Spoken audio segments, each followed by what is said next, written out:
ರಾಜ್ಯದಲ್ಲಿ ಸರಿಯಾಗಿ ವಾಣಿಜ್ಯ ಸಿಲಿಂಡರ್ ಬರ್ತಾ ಇಲ್ಲ ಅನ್ನುವಂತಹ ಕಾರಣಕ್ಕೆ ಹೋಟೆಲ್ ಮಾಲೀಕರು ಹೈರಾಣಾಗಿದ್ದಾರೆ. ಹೀಗಾಗಿ ಕಮರ್ಷಿಯಲ್ ಗ್ಯಾಸ್ ಪೂರೈಕೆ ವಿಚಾರವಾಗಿ ಸರ್ಕಾರದಿಂದ ಅಧಿಕೃತ ಆದೇಶ ಪ್ರಕಟವಾಗಿದೆ. ಯಾರಿಗೆ ಎಷ್ಟು ಸಿಲಿಂಡರ್ ಅಂತ ಆದೇಶದಲ್ಲಿ ಉಲ್ಲೇಖ ಮಾಡಿದ್ದು, ಆಹಾರ ಮತ್ತು ನಾಗರಿಕ ಸರಬರಾಜು ಇಲಾಖೆಯಿಂದ ಆದೇಶ ಹೊರಡಿಸಲಾಗಿದೆ.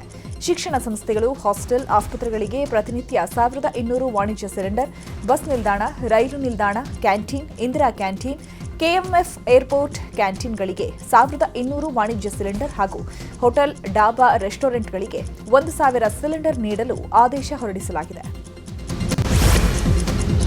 ಇನ್ನು ಕಮರ್ಷಿಯಲ್ ಗ್ಯಾಸ್ ಸಿಲಿಂಡರ್ ಅಭಾವ ಹಿನ್ನೆಲೆಯಲ್ಲಿ ಹೋಟೆಲ್ ಸಂಘಟನೆ ತುರ್ತು ಮೀಟಿಂಗ್ ಅನ್ನು ನಡೆಸ್ತಾ ಇದೆ. ಬೆಂಗಳೂರಿನ ಕೆಜಿ ರಸ್ತೆಯ ಬೆಂಗಳೂರು ಗೇಟ್ ಹೋಟೆಲ್ನಲ್ಲಿ ಸಭೆ ನಡೀತಾ ಇದ್ದು, ಮುಂದಿನ ಹೋರಾಟದ ಬಗ್ಗೆ ಇವತ್ತಿನ ಸಭೆಯಲ್ಲಿ ನಿರ್ಧಾರ ಕೈಗೊಳ್ಳುವಂತಹ ಸಾಧ್ಯತೆ ಇದೆ. ರಾಜ್ಯ ಹೋಟೆಲ್ ಮಾಲೀಕರ ಸಂಘದ ಅಧ್ಯಕ್ಷ ಜಿಕೆ ಶೆಟ್ಟಿ, ಬೆಂಗಳೂರು ಹೋಟೆಲ್ ಮಾಲೀಕರ ಸಂಘದ ಅಧ್ಯಕ್ಷ ಪಿಸಿ ರಾವ್, ಹೋಟೆಲ್ ಸಂಘದ ಕಾರ್ಯದರ್ಶಿ ವೀರೇಂದ್ರ ಕಾಮತ್ ಸೇರಿದಂತೆ ಅನೇಕ ಹೋಟೆಲ್ನ ಮಾಲೀಕರು ಸಭೆಯಲ್ಲಿ ಭಾಗಿಯಾಗಿದ್ದಾರೆ. ಸುಮಾರು ಒಂದು 20% ಹೋಟ್ಲು ಕ್ಲೋಸ್ ಆಗಿದೆ. 25ರಿಂದ 30% ಹೋಟ್ಲು ಯಾರು ಓಪನ್ ಮಾಡಿದ್ದಾರೆ ಅವರಿಗೆ ದಿನನಿತ್ಯ ಲಾಸ್ ಆಗ್ತಾ ಇದೆ. ಯಾಕಂದರೆ ಟೈಮಿಂಗ್ಸಲ್ಲಿ ಕಡಿತ ಆಗಿದೆ. ಅಲ್ಲ, ಈಗ ಬಂದ್ ಮಾಡೋಕ್ಕೆ ನಾವು ರೆಡಿ ಇಲ್ಲ. ಯಾಕಂದರೆ ಬಂದ್ ಮಾಡಿದ್ರೆ ಮತ್ತೆ ಸುಮಾರು ಒಂದು 25% ಹೋಟ್ಲು ಮತ್ತೆ ಓಪನ್ ಆಗೋದೇ ಇಲ್ಲ. ಯಾಕಂದರೆ ಕೋವಿಡ್ ಟೈಮಲ್ಲಿ ನಮಗೆ ಕಹಿ ಅನುಭವ ಆಗಿದೆ. ಎರಡನೇ ಅನುಭವ ಇಲ್ಲಿ ಆಗಬಾರ್ದು ಅಂತ ನಾವು ನಿರೀಕ್ಷೆಯಲ್ಲಿದ್ದೀವಿ. ತುಂಬ ಕಷ್ಟ ಆಗುತ್ತೆ. ಯಾಕಂದರೆ ಹೋಟ್ಲು ಸಿಬ್ಬಂದಿ ಉತ್ತರ ಭಾರತದಿಂದ ಬಂದವರು ಆಲ್ರೆಡಿ ಈಗ ಸುಮಾರು ಜನ ನಾವು ವಾಪಸ್ ನಮ್ಮ ಊರಿಗೆ ಹೋಗ್ತೀವಿ ಅಂತ ಒಂದು ಹೇಳ್ತಾ ಇದ್ದಾರೆ. ಅವ್ರನ್ನ ನಾವು ರಿಟೈನ್ ಮಾಡೋದು ತುಂಬ ಇಂಪಾರ್ಟೆಂಟು. 1000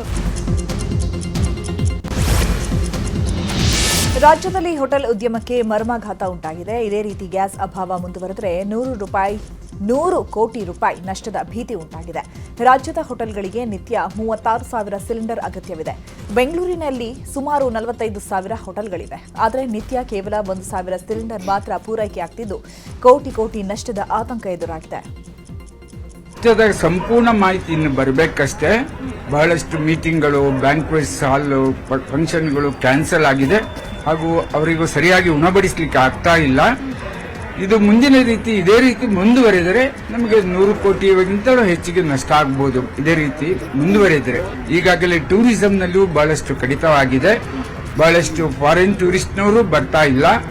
ಬಿಸಿನೆಸ್ ಮೀಟಿಂಗ್ಗಳು ಹಂತವಾಗಿ ಸ್ಲೋ ಆಗ್ತಾ ಇದೆ. ಸಣ್ಣ ಮತ್ತು ಮಧ್ಯಮ ಹೋಟೆಲ್ಗಳಿಗೆ ಇದು ಬಹುದೊಡ್ಡ ಹೊಡೆತ ಆಗ್ತಾ ಇದೆ.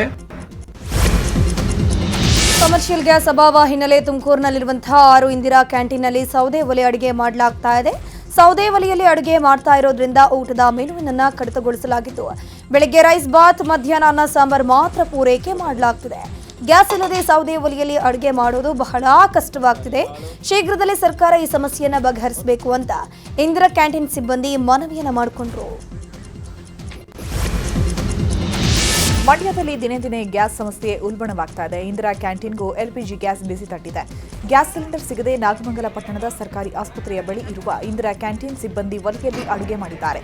3 ದಿನದಿಂದ ಕಟ್ಟಿಗೆ ಬಳಸಿ ಅಡುಗೆ ಮಾಡಿ ಹಸಿದವರಿಗಾಗಿ ಸೌದೆ ಒಲೆಯಲ್ಲಿ ಆಹಾರ ತಯಾರು ಮಾಡ್ತಾ ಇದ್ದು, ಗ್ಯಾಸ್ ಇಲ್ಲದೆ ಮೆನು ಪ್ರಕಾರ ಅಡುಗೆ ಮಾಡಲು ಸಾಧ್ಯವಾಗ್ತಾ ಇಲ್ಲ ಅಂತ ಸಿಬ್ಬಂದಿ ಅಳಲು ತೋಡಿಕೊಂಡಿದ್ದಾರೆ.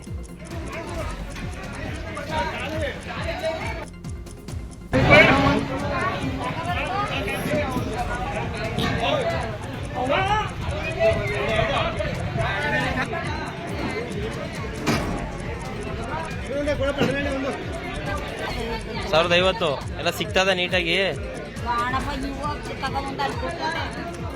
ಜನ ರಶ?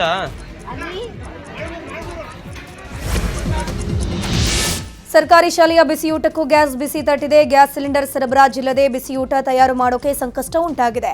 ಚಿಕ್ಕಮಗಳೂರಿನ ಕೊಟ್ಟಿಗೆ ಹಾರದ ಸರ್ಕಾರಿ ಪ್ರೌಢಶಾಲೆಯಲ್ಲಿ ಸಿಲಿಂಡರ್ ಖಾಲಿಯಾಗಿದ್ದು, ಗ್ಯಾಸ್ ಇಲ್ಲದೆ ಸೌದೆ ಬಳಸಿ ಅಡುಗೆ ಮಾಡಲಾಗ್ತಾ ಇದೆ.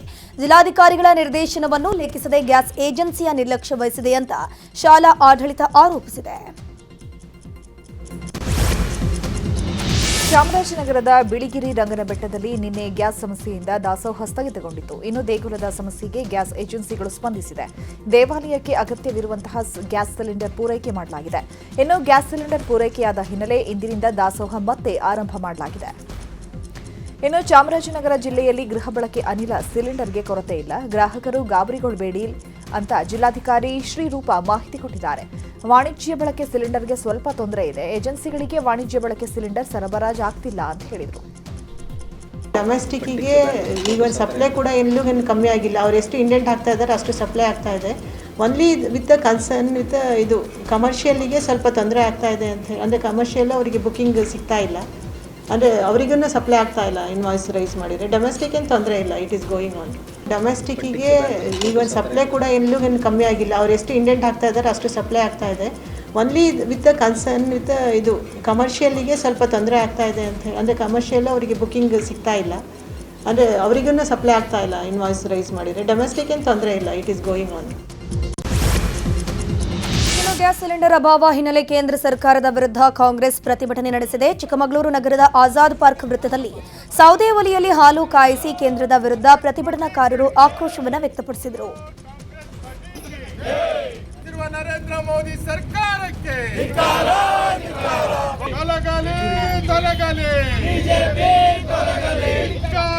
ಸಮರ್ಪಕವಾಗಿ ವಿತರಿಸಿರುವ ನರೇಂದ್ರ ಮೋದಿ ಸರ್ಕಾರಕ್ಕೆ ಯುದ್ಧದ ಹೆಸರಿನಲ್ಲಿರೋ ರಸ್ತೆಗೆ ನಿಲ್ಲಿಸಿದ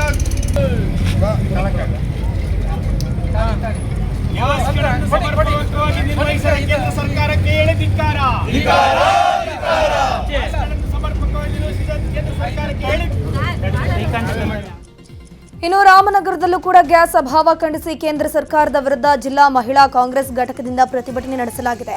ವಾಣಿಜ್ಯ ಮತ್ತು ಗೃಹ ಬಳಕೆ ಗ್ಯಾಸ್ ಸಿಲಿಂಡರ್ ಸರಬರಾಜು ಮಾಡುವಲ್ಲಿ ಕೇಂದ್ರ ಸರ್ಕಾರ ವಿಫಲವಾಗಿದೆ ಅಂತ ಧಿಕ್ಕಾರವನ್ನು ಕೂಗಿದ್ದಾರೆ. ಕೇಂದ್ರ ಸರ್ಕಾರಕ್ಕೆ ಬಡವರ ಹೊಟ್ಟೆ ಮೇಲೆ ಹೊಡೆದಂತ ಕೇಂದ್ರ ಸರ್ಕಾರಕ್ಕೆ, ಬಡವರ ಹೊಟ್ಟೆ ಮೇಲೆ ಹೊಡೆದಂತ ಕೇಂದ್ರ ಸರ್ಕಾರಕ್ಕೆ ಬೇಕೇ ಬೇಕು, ಬೇಕೇ ಬೇಕು,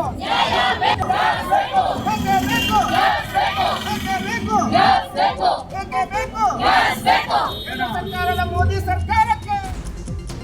ಇನ್ನು ಕೊಪ್ಪಳದಲ್ಲೂ ಕೂಡ ಗ್ಯಾಸ್ ಕೊರತೆ ಖಂಡಿಸಿ ಮಾರ್ಕ್ಸ್ವಾದಿ ಭಾರತ ಕಮ್ಯುನಿಟಿ ಪಕ್ಷದಿಂದ ಪ್ರತಿಭಟನೆ ಮಾಡಲಾಯಿತು. ನಗರದ ಕನಕದಾಸ ವೃತ್ತದಲ್ಲಿ ಪ್ರತಿಭಟನೆ ಮಾಡಲಾಗಿದ್ದು ಅಡುಗೆ ಅನಿಲ ಕೊರತೆಯಾಗದಂತೆ ಸರ್ಕಾರ ಕ್ರಮ ವಹಿಸಬೇಕು ಅಂತಂದ್ರು.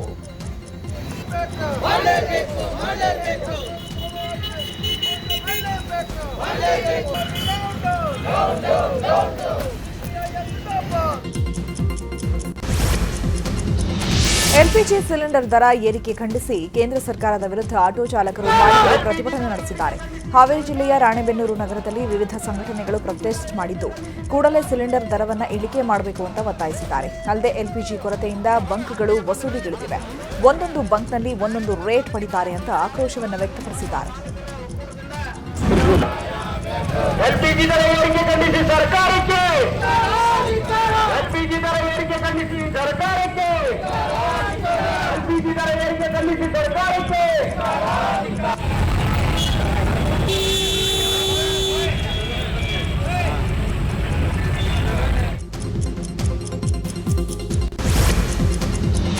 ಇನ್ನು ಕೋಲಾರ ಜಿಲ್ಲೆಯ ಬಂಗಾರಪೇಟೆಯಲ್ಲಿನ ಗ್ಯಾಸ್ ಬಂಕ್ ಎದುರು ಆಟೋ ಚಾಲಕರು ಪ್ರತಿಭಟನೆ ಮಾಡಿದ್ರು. 1 ಕೆಜಿ ಗ್ಯಾಸ್ಗೆ 65 ರೂಪಾಯಿ ಬದಲಿಗೆ 85 ರೂಪಾಯಿ ವಸೂಲಿ ಮಾಡ್ತಿದ್ದಾರೆ ಅಂತ ಆರೋಪವನ್ನ ಮಾಡಿದ್ರು. ಹೀಗಾಗಿ ಗ್ಯಾಸ್ ಬಂಕ್ ಎದುರು ಆಟೋ ಚಾಲಕರು ಪ್ರೊಟೆಸ್ಟ್ ಮಾಡಿ ಕಿಡಿಕಾರಿದ್ದಾರೆ.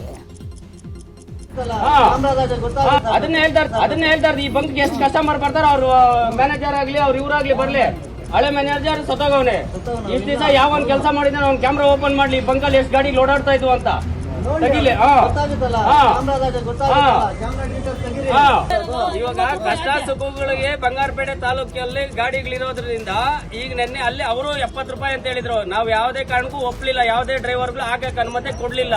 ಆದ್ರೆ ನಿಂಕ ಇಲ್ಲಿ ಕೇಳ್ಕೊಳ್ಳೋದು ಅಷ್ಟೇ ಡ್ರೈವರ್ಗಳಲ್ಲಿ. ಇವತ್ತು 80 ರೂಪಾಯಿ ಅಂದ್ರೆ ಜನಗಳ ರಕ್ತ ಇರಕ್ಕಾಗಲ್ಲ. 10 ರೂಪಾಯಿ ಕೊಡೋರು ಇದಾರೆ, ಮಿನಿಮಮ್ 36 ರೂಪಾಯಿ ಇರೋದು ಅಷ್ಟೇ. ಇವತ್ತು ಏನೋ ಡಿಸಿಗೆ ಅದನ್ನು ರೆವೆನ್ಯೂ ಮಾಡಿದ್ದಾರೆ. ಆದ್ರೂ ಪಾಪ ಏನೋ ನಾವು ಗ್ಯಾಸ್ ದರ ಹೆಚ್ಚಾದರೂ ಅದೇ ದರದಲ್ಲಿ ಆಟೋ ಓಡಿಸಬೇಕಾ ಎಂಬ ಆಕ್ರೋಶದ ವಿಚಾರದ ಬಗ್ಗೆ ಮಾತನಾಡಿದ ಸಚಿವ ಪ್ರಿಯಾಂಕ್ ಖರ್ಗೆ, ಕೊರತೆ ಉಂಟಾಗುತ್ತೆ, ಸಮಸ್ಯೆ ಆಗುತ್ತೆ ಅಂತ ಕೇಂದ್ರದವರು ತಿಳಿಸ್ಕೋಬೇಕು, ಅದಕ್ಕೆ ಸೂಕ್ತ ಪರಿಹಾರ ಕೊಡಬೇಕು. ಕಣ್ಮುಚ್ಕೊಂಡು ಏನೂ ಆಗ್ತಿಲ್ಲ, ಇದು ಕಾಂಗ್ರೆಸ್ ಸೃಷ್ಟಿಸುವ ಆತಂಕ ಅಂತಂದ್ರೆ ಅದು ಪರಿಹಾರ ಅಲ್ಲ. ಎಷ್ಟೋ ದೇವಸ್ಥಾನದಲ್ಲಿ ದಾಸೋಹ ನಿಂತಿದೆ, ಹೋಟೆಲ್ಗಳು ಬಂದ್ ಆಗ್ತಾ ಇದೆ, ಆದರೂ ಕೇಂದ್ರ ಸರ್ಕಾರ ಪರಿಹಾರ ಕೊಡ್ತಿಲ್ಲ. ಪ್ರಧಾನಿ ಅವರು ರೀಲ್ ಮಾಡೋಕೆ ಮನ್ ಕಿ ಬಾತ್ ನಡೆಸೋಕೆ ಇರೋದಾ ಅಂತ ವಾಗ್ದಾಳಿ ನಡೆಸಿದ್ದಾರೆ. ಇನ್ನು ಇದೇ ವಿಚಾರವಾಗಿ ಸಚಿವ ಸಂತೋಷ್ ಲಾಡ್ ಕೂಡ ಪ್ರತಿಕ್ರಿಯಿಸಿದ್ದಾರೆ. ಶಾರ್ಟೇಜ್ ಉಂಟಾಗುತ್ತೆ, ಇದು ಒಂದು ಸಮಸ್ಯೆ ಉದ್ಭವ ಆಗುತ್ತೆ ಅಂತ ಫಸ್ಟ್ ಅವರು ತಿಳ್ಕೋಬೇಕು. ತಿಳ್ಕೊಂಡು ಅದಕ್ಕೆ ಸೂಕ್ತವಾದಂಥ ಪರಿಹಾರ ಕೊಡಬೇಕು. ಕಣ್ಮುಚ್ಕೊಂಡು ಏನು ಆಗೇ ಇಲ್ಲ, ಏನು ಆಗ್ತಾನೆ ಇಲ್ಲ, ಇದು ಕಾಂಗ್ರೆಸ್ ಸೃಷ್ಟಿ ಮಾಡ್ತಾ ಇರೋ ಆತಂಕ ಅಂತ ಹೇಳಿದ್ರೆ ಪರಿಹಾರ ಅಲ್ಲ ಅದು. ಎಷ್ಟೊಂದು ದೇವಸ್ಥಾನಗಳಲ್ಲಿ ದಾಸೋಹ ನಿಂತೋಗಿದೆ. ವಾರಣಾಸಿನಲ್ಲಿ ಅಂಗಡಿಗಳು ಮುಚ್ತಾ ಇದ್ದಾರೆ. ಪ್ರಧಾನಮಂತ್ರಿಗಳು ಬರೀ ರೀಲ್ ಮಾಡಕ್ಕಿರೋದ, ಮನ್ ಕಿ ಬಾತ್ ಹೇಳಕ್ಕಿರೋದ? ಅದನ್ನ ಫಸ್ಟ್ ಈಗ ಗ್ಯಾಸಿನ ತೊಂದರೆ ಇರ್ತಕ್ಕಂಥದ್ದು ಇಡೀ ಎಲ್ಲ ದೇಶದಲ್ಲಿದೆ, ನಮ್ಮ ದೇಶದಲ್ಲಿ ಮಾತ್ರ ಅಲ್ಲ. ಬಟ್ ಅದನ್ನ ಡಿನೇ ಮಾಡ್ತಾ ಇದಾರಲ್ಲ, ಎಲ್ಲ ದೇಶದಲ್ಲಿ ಸಮಸ್ಯೆ ಇದೆ. Obviously we are depending on other countries. Dependency ಕಮ್ಮಿ ಆಗಬೇಕಾಗಿತ್ತು. ನನಗೆ ಭಾಳ ದೊಡ್ಡ ಸಾಫ್ಟ್ವೇರ್ ಇದೆ.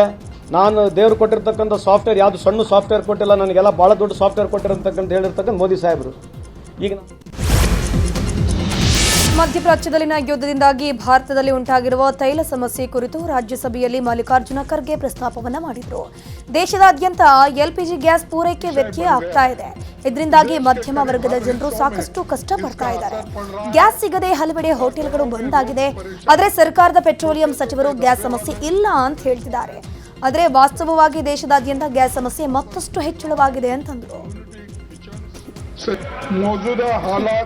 डोमेस्टिक अवेलेबिलिटी और प्राइस स्टेबिलिटी दोनों के लिए गंभीर चिंता का विषय बन गया है. देश के ಇರಾನ್ ಇಸ್ರೇಲ್ನಲ್ಲಿ ಯುದ್ಧ ಸದ್ಯಕ್ಕೆ ನಿಲ್ಲೋ ಲಕ್ಷಣಗಳು ಕಾಣಿಸ್ತಾ ಇಲ್ಲ. ಇದರ ಯುದ್ಧದಿಂದ ಗ್ಯಾಸ್ ಸಮಸ್ಯೆ ಹೆಚ್ಚಾಗಿ ಜನ ಪರದಾಡ್ತಿದ್ದಾರೆ. ಇದರ ಮಧ್ಯೆ ಸಿಲಿಂಡರ್ ಕಳ್ಳರ ಹಾವಳಿಯೂ ಮಿತಿಮೀರಿದೆ. ಬೀದರ್ನಲ್ಲಿ ಗೋದಾಮಿನಲ್ಲಿ ಇಟ್ಟಿದ್ದಂತಹ ಗ್ಯಾಸ್ ಸಿಲಿಂಡರ್ನನ್ನು ಖದೀಮರು ಕದ್ದೊಯ್ದಿದ್ದಾರೆ. ಭಾಲ್ಕಿ ನಿವಾಸಿ ಮಲ್ಲಿಕಾರ್ಜುನ್ ಅನ್ನೋರ ಸಿಲಿಂಡರ್ಗೆ ಕನ್ನ ಹಾಕಿದ್ದು ಸಿಲಿಂಡರ್ ಹುಡುಕಿ ಕೊಡುವಂತೆ ಮಲ್ಲಿಕಾರ್ಜುನ್ ದೂರು ಕೊಟ್ಟಿದ್ದಾರೆ. ದುಬೈ ಏರ್ಪೋರ್ಟ್ ಮೇಲೆ ಇರಾನ್ ಡ್ರೋನ್ ದಾಳಿಯಾಗಿದೆ. ಈ ವೇಳೆ ದುಬೈ ಏರ್ಪೋರ್ಟ್ನ ಇಂಧನ ಟ್ಯಾಂಕ್ ಧಗಧಗನೆ ಹೊತ್ತಿ ಉರಿದಿದೆ. ಮಿಸೈಲ್ ದಾಳಿಯಿಂದಾಗಿ ಪ್ಯಾಲೆಸ್ತೇನಿ ಪ್ರಜೆ ದುರ್ಮರಣ ಹೊಂದಿದ್ದು ದುಬೈ ಏರ್ಪೋರ್ಟ್ ಕಾರ್ಯಾಚರಣೆ ಸಂಪೂರ್ಣವಾಗಿ ಸ್ಥಗಿತಗೊಳಿಸಲಾಗಿದೆ.